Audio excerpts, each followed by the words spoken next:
ম্যাচের বয়স তখন ৭৫ মিনিট। সাইড লাইনে এসে দাঁড়ালেন নেইমার এবং ঠিক ওই মুহূর্তে কমেন্টেটর বললেন, first time in a long time. সত্যিকার অর্থেই তো বিরাট এক লং টাইম এবং লম্বা প্রতীক্ষার অবসান। দিনের হিসেব করলে ৯৮১ দিন। সেই ৩ বছর আগে ২০২৩ সালে বিশ্বকাপের বাছাই পর্বের ম্যাচে উরুগুয়ের বিপক্ষে নেইমার ব্রাজিলের জার্সিতে মাঠে নেমেছিলেন।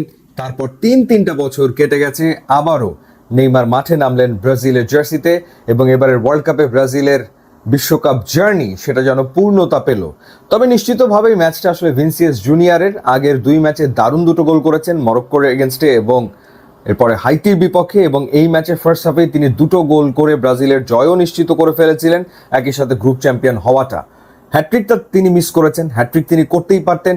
সেই ১৯৫৮ সালে ১৭ বছর বয়সে পেলে সেমিফাইনালে ফ্রান্সের এগেনস্টে হ্যাট্রিক করেছিল। এরপর কতগুলো বিশ্বকাপ আসলে চলে গেছে, ব্রাজিল এরপরে চ্যাম্পিয়নও হয়েছে, কিন্তু ব্রাজিলের আর কেউ হ্যাট্রিক করতে পারেনি ওয়ার্ল্ড কাপে। সেই সুযোগটা ভিনিসিয়াস জুনিয়রের ছিল, কারণ সেকেন্ড হাফেও তিনি অনেকগুলো চান্স পেয়েছিলেন, একাধিক গোলের সুযোগ পেয়েছিলেন। আমি হিসেব করছিলাম যে 4টা গোলের চান্স সেকেন্ড হাফেও তিনি পেয়েছেন, কিন্তু হ্যাট্রিকটা তিনি পূর্ণ করতে পারলেন না। এই অপূর্ণতা একটুখানি রয়েই গেল। তবে ভিনিসিয়াস জুনিয়র 3 ম্যাচে 4 গোল করে টপ স্কোরারদের তালিকায় এবারে ওয়ার্ল্ড কাপে চলে এসেছেন। মেসির 5 গোলের পর আর্লিং হালান্ডের 4 গোল, কিলিয়ান এমবাপ্পের 4 গোল, ভিনিসিয়াস জুনিয়রের 4 গোল। সো সব সুপারস্টাররা তারা কিন্তু আসলে গোল করছেন। সময় যত গড়াচ্ছে ব্রাজিল হয়ে উঠছে, এবং যে ছন্দটা ব্রাজিলের ফুটবলে সবাই দেখতে চায় সেটা কিন্তু এখন আসলে দেখা যাচ্ছে।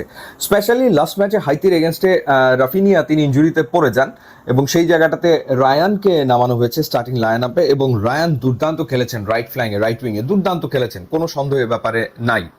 এবং একই সাথে লাস্ট ম্যাচে স্টার্টিং লাইন আপে ছিলেন কুনিয়া, জোড়া গোল করেছিলেন হাইতির এগেনস্টে, এবং এই ম্যাচেও তিনি কিন্তু গোল করেছেন। কুনিয়ার যে গোলটা, অর্থাৎ ব্রাজিলের যে থার্ড গোলটা, সেটা যেন একদম ব্রাজিলীয় গোল হয়েছে আসলে। অর্থাৎ দারুণ build up all of a sudden, এবং তারপর গিমারায়েস যেভাবে করে বলটা বানিয়ে দিয়েছেন ডি বক্সের ভেতরে কুনিয়াকে, এবং কুনিয়া যেভাবে ফিনিশ করলেন, এবং তারপর তার সেই ট্রেডমার্ক সেলিব্রেশন, এক কথায় অসাধারণ ছিল। ফার্স্ট ম্যাচে থিয়াগোকে খেলিয়েছিলেন কার্লো অ্যানচেলোত্তি, কিন্তু আমার মনে হয় যে শুরু থেকেই কুনিয়াকেই সবাই চাচ্ছিল স্টার্টিং লাইন আপে। সেকেন্ড ম্যাচে তিনি সুযোগ পেয়েছেন, সুযোগ কাজে লাগিয়েছেন, এরপর থেকে তিনি স্টার্টিং লাইন আপেই থাকবেন নিশ্চিতভাবেই। এবং একই সাথে ব্রাজিলের মিডফিল্ড, প্রথম ম্যাচে মরক্কোর এগেনস্টে কাসিমিরো কিংবা গিমারায়েস, লুকাস পাকেতা মনে হচ্ছিল যেন ছন্দটা খুঁজে পাচ্ছেন না, কিন্তু তার পরের ম্যাচেই দারুণ খেলেছেন। এবং এই ম্যাচে স্কটল্যান্ডের এগেনস্টেও কিন্তু ব্রাজিলের মিডফিল্ড খুবই দুর্দান্ত খেলেছে, কোনো সন্দেহের ব্যাপারে নাই। স্কটল্যান্ডের সাথে ব্রাজিল কখনো হারে না, এই নিয়ে 11 বার মুখোমুখি হল ব্রাজিল এবং স্কটল্যান্ড, এবং এই 11 ম্যাচের ভেতরে 9 ম্যাচেই ব্রাজিল জিতেছে, 2টা ম্যাচ ড্র হয়েছে। ব্রাজিল স্কটল্যান্ডের কাছে কখনো হারেনি। গ্রুপ চ্যাম্পিয়ন হয়ে গেছে Brazil, Morocco group runners up. এখন রাউন্ড অফ 32 নকআউট স্টেজে ব্রাজিল কাদের মুখোমুখি হবে? সো ব্রাজিল খেলবে গ্রুপ এফ এর রানার্স আপ টিমের সাথে। গ্রুপ এফ এ দুর্দান্ত পারফর্ম করছে নেদারল্যান্ডস, জাপান, এবং একই সাথে সেখানে কিন্তু সুইডেনও আছে। নেদারল্যান্ডস 2 ম্যাচে 4 পয়েন্ট, জাপানেরও 2 ম্যাচে 4 পয়েন্ট, সুইডেনের 2 ম্যাচে 3 পয়েন্ট। এখন জাপান খেলবে সুইডেনের এগেনস্টে, নেদারল্যান্ডস খেলবে তিউনিশিয়ার সাথে। সো নেদারল্যান্ডসের যে পারফরমেন্স আমরা দেখেছি, তিউনিশিয়ার সাথে তারা জিতলেই তারা গ্রুপ চ্যাম্পিয়ন হয়ে যাবে।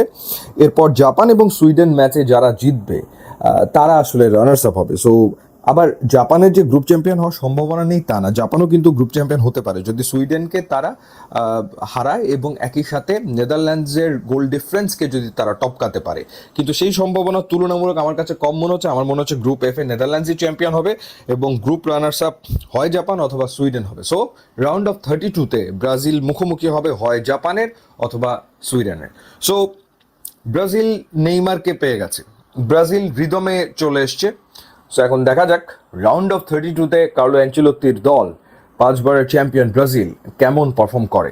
ইউটিউব এবং ইনস্টাগ্রাম লিঙ্ক দেওয়া আছে, আপনারা যদি যোগদান খুবই খুশি হব। And thanks for watching.